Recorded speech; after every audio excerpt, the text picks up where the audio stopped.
Hi, it's Filo and welcome to my June reading journal video.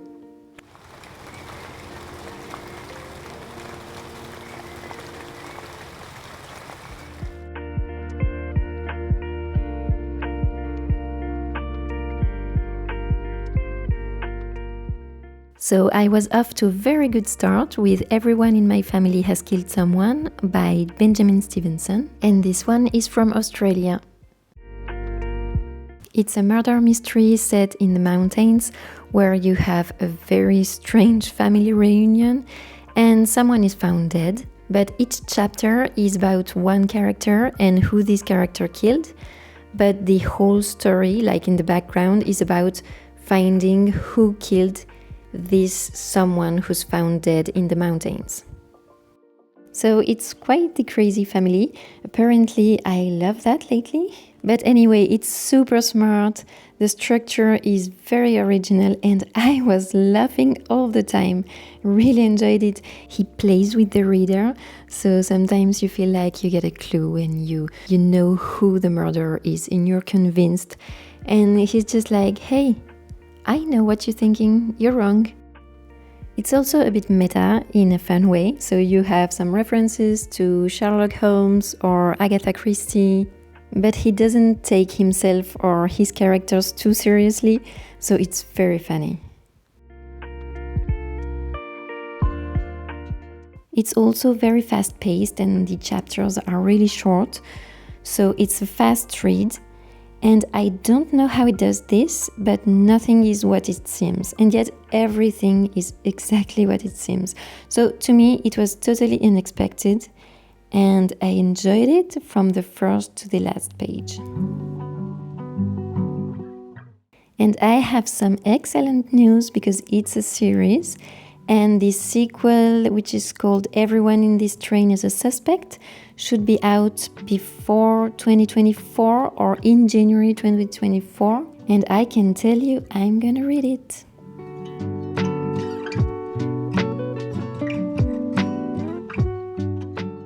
And now let's talk about the spread. As you can see, the title is very long, so I needed a new layout and I wanted to try this kind of layout where you write across the pages. I also thought it would be fun to cut out the letters like in an anonymous letter you see in murder mysteries. Then I added some pictures featuring mountains and snow because it's set in the mountains during a snowstorm. And then I'm adding other elements that appear in the story, but don't worry, there's absolutely no spoilers in my videos.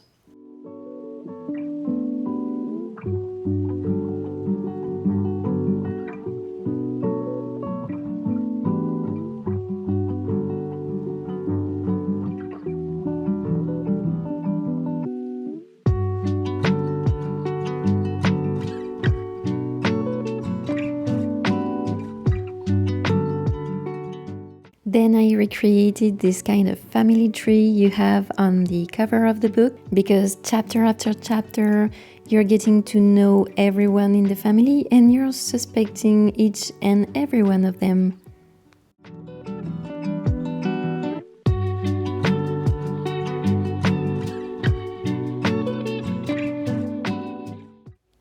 And finally, I'm coloring in my rating, which is of course 5 stars.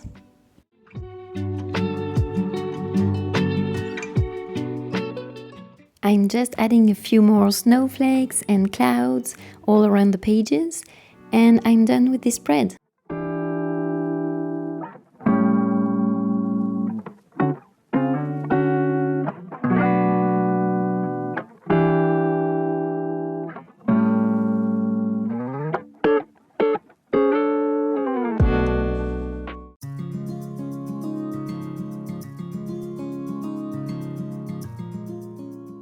Then I read Chronicle of a Corpse Bearer by Cyrus Mystery. It's a historical fiction inspired by a true story. The story is set in the Towers of Silence in Mumbai, India, and the surrounding park. So if you don't know, the Tower of Silence is where Zoroastrians leave their dead under the open sky so that vultures eat them, so that the cycle of life goes on. They consider it as their final act of charity, offering themselves to feed the birds. So before you freak out, there's absolutely no gory detail. It's just the cultural aspect of it that's very interesting. We're following the life of a Kandaria, a corpse bearer in the Parsi community in Mumbai. We get to understand why he became a corpse bearer and how his life as a corpse bearer in that time. So it's 1942 in Mumbai, right before the independence of India. I wanted to read this book because I'm very interested in books about India, and I already read 3 books by Cyrus Mistry's brother, Rohinton Mistry, and they're among my favorite books of all times. But I have to say that emotionally, this book was not as powerful as Rohinton Mistry's writing, but I guess that's because this was inspired by a series of interviews intended for a documentary, not a book. So it's still realism with a hint of historical context and super interesting, but there are some loose threads that don't really lead anywhere because it's not really romanticized. So overall, I was a bit disappointed, but I guess if that would have been my first Mistry's brother book, I think I would have enjoyed it a lot more. So I would still recommend A Fine Balance by his brother Rohinton Mistry much more than this one. And now let me read you a passage that I think can give you a good idea of what to expect from this book. I must point out, rubbing shoulders with the dead at odd hours of day and night doesn't necessarily make us more gloomy, dour, or over-serious about life. The truth is, like everybody else, we corpse bearers too behave with the smug breeziness of immortals, convinced that death cannot strike us down in the conceivable future. Make no mistake, much of the time our lives were anything but dull, dreary, and repetitious. Despite routine, there was always room for excitement, passion, and a frenzied tomfoolery.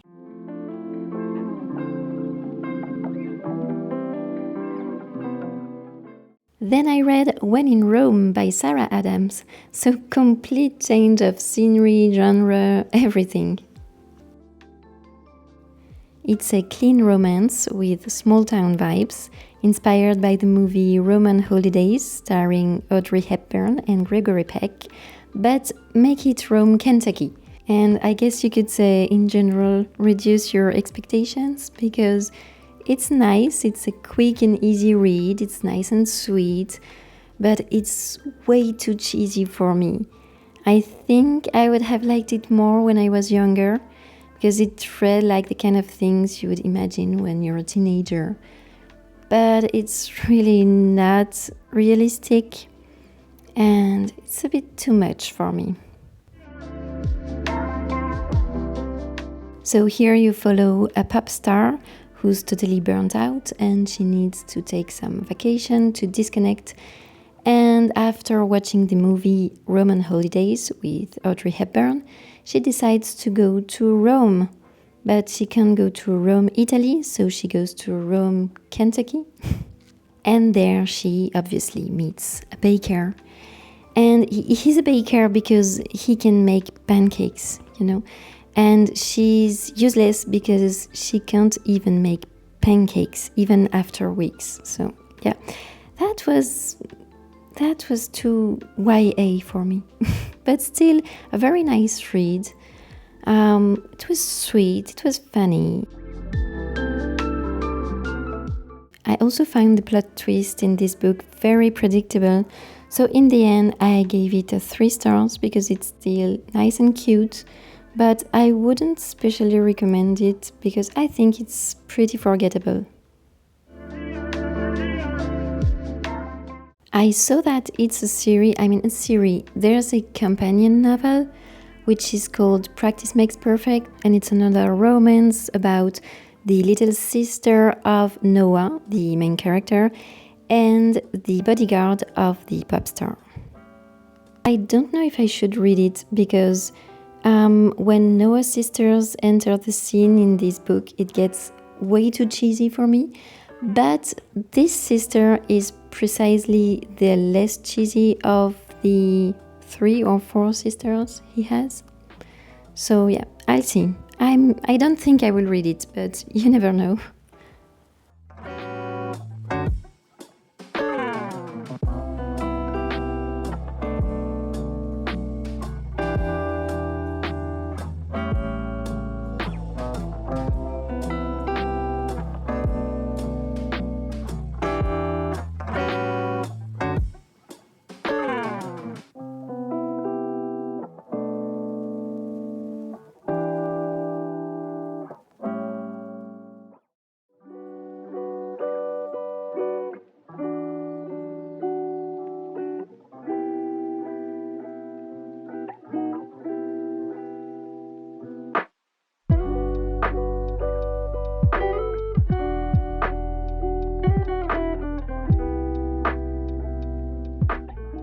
And finally, I read The Unbearable Lightness of Being by Milan Kundera. So again, a big change of genre and context since it's a philosophical novel. This is set in Czechoslovakia during the Prague Spring of 1968. Here we're following 2 couples and their existential doubts on life. Is it a burden? Is it unbearably light? And since it's set in Czechoslovakia during the invasion of the Soviet Union, you also can see the impact of this invasion on their day-to-day life.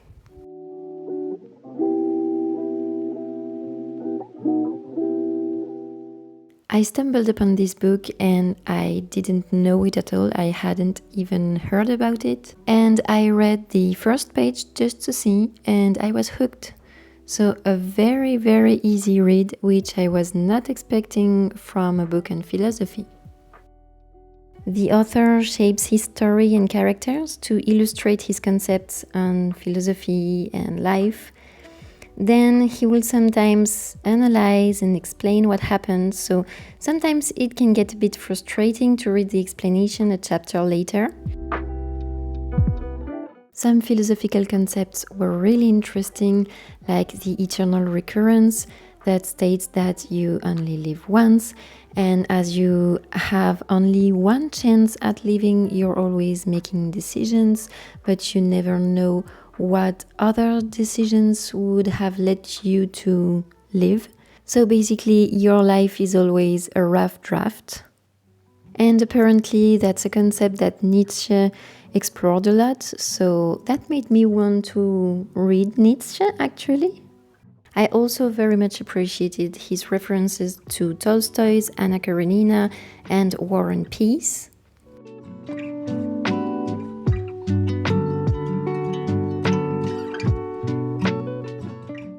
But I have to say that this story was frankly depressing. I guess that the lightest behavior he could use to illustrate his concepts were cheating and kind of meaningless life, honestly. But I still consider it somehow a success because it made me want to delve a bit more into philosophy, so I guess that's a very positive thing. So overall, I'm giving this book 2 stars.